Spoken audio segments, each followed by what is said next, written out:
থেকে আপু আমার উপরে নির্যাতন করতো, এমন অনেক জবরদস্তি করতো। পরে আমি এখান থেকে পলায় গেছিলাম। বলতে এটা তো মেয়ে, এর তো রেগুলার হয় না, রেগুলার তো আর এগুলো কিছু না, কিন্তু হয়তো মাঝে মধ্যে ও আমার কাছে শুইতো এইভাবে আর কি।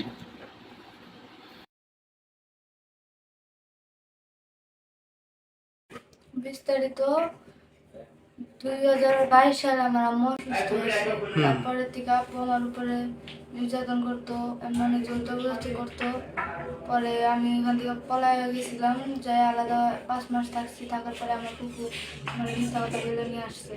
আর না, আমি কুকুর কাছে সব বলছি, আমার পুরো আত্মীয় স্বজন সবার কাছে বলছি, কিন্তু তারা কেউ প্রতিবাদ করে নাই। আমার সান্ত্বনা দিছে যে এটার বিচার তুই পাবি। পরে আমি আসতেছি না এই জায়গায়, আমার আপু যখন গেছে আমার জোর করে এই জায়গায় পাঠিয়ে দিচ্ছে।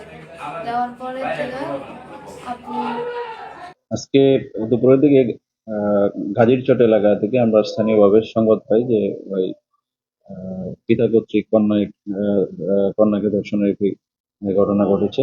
উক্ত সংবাদের ভিত্তিতে আমাদের একটি টিম ঘটনাস্থলে যায়, যে ভিকটিমকে জিজ্ঞাসাবাদ করে, পাশাপাশি আসামিকে, যিনি অভিযুক্ত, তাকে জিজ্ঞাসাবাদ করে। জিজ্ঞাসাবাদের এক পর্যায়ে আমরা প্রাথমিকভাবে নিশ্চিত হয়েছি যে ঘটনাটি ঘটেছে। উক্ত ঘটনার প্রেক্ষিতে আমরা ভিকটিমকে হেফাজতে নিই। পাশাপাশি আসামি যে অভিযুক্ত যিনি, তাকেও আমরা গ্রেপ্তার করি। উক্ত ঘটনার প্রেক্ষিতে ভিকটিমের পরিবার বা ভিকটিমের নিজেই বাদী হয়ে একটি অভিযোগ দায়ের করছে।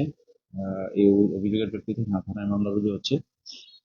আইনগত ব্যবস্থা প্রক্রিয়াধীন আছে। পাশাপাশি আমরা আগামীকাল ভিকটিমের ডাক্তারি পরীক্ষা এবং বাড়ি দ্বারা জবানবন্দি সহ যত আইনি প্রক্রিয়া আছে সেটি গ্রহণ করা হবে।